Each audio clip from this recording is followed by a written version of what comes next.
Good morning. আবার রান্নাঘর থেকে সুপ্রভাত। জলখাবার বানাবো এখন।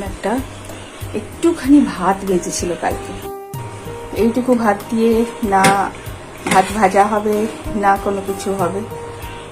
তো এই ভাতটা দিয়ে আমি কি করছি সেটা দেখাবো এখন। দেখো, ভাতটা ইউজ করে আমি একটা ধোসা মতন বানাবো।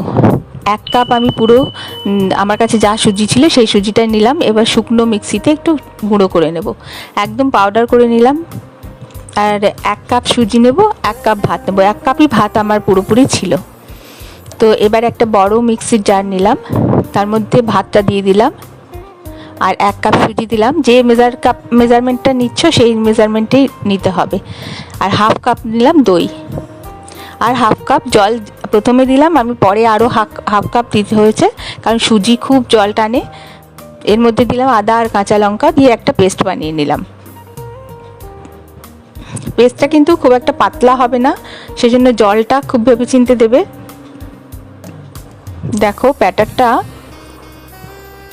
খুব গাঢ় নয় আবার খুব পাতলাও নয়, মানে চামচে লেগে থাকবে, পেছন দিকটা ডোবালেই একদম সাদা হয়ে থাকবে, সেরকম ভাবে ব্যাটারটা তৈরি করতে হবে। খুব সামান্য একটু তেল দিয়ে আমি আর একটা ফোড়ন বানিয়ে নিচ্ছি।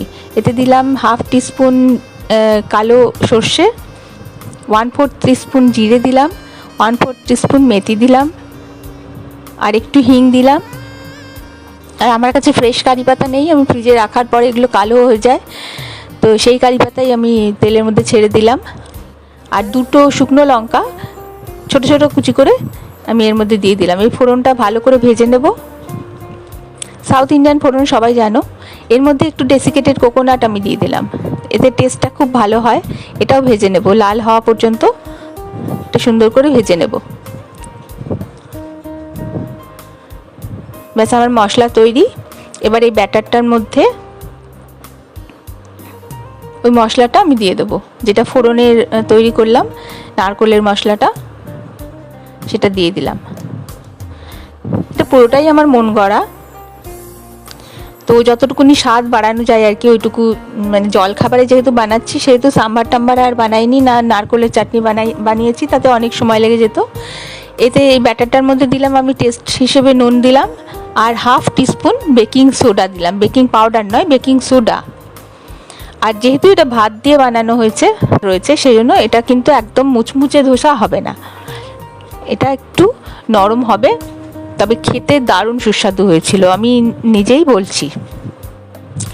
আচ্ছা, এবার একটা তাওয়া নিয়ে সেটাকে ননস্টিক বানানোর জন্য সেটাকে খুব হাই হিটে গরম করে নিতে হবে প্রথমে, তারপরে খানিকটা তেল দিতে হবে। তেলটা কিছু দিয়ে একটা মিশিয়ে নাও বা মুছে নাও, তার উপরে একটু জল ছিটিয়ে নাও, তাহলে এটা ননস্টিকের মতো কাজ করবে। এবার 1 হাতা করে এরকমভাবে ব্যাটার দিয়ে ধোসাটা আমি বানিয়ে নেব। আর আমি উল্টো দিকটাতে তো কিছু দেওয়া হয় না, মানে সোজা পিঠটাতে কিছু দেওয়া হয় না, আমি একটুখানি ঘি দিয়ে দিলাম ওপরটাতে। প্রত্যেকটা ধোসাই আমি এইভাবে বানিয়েছি।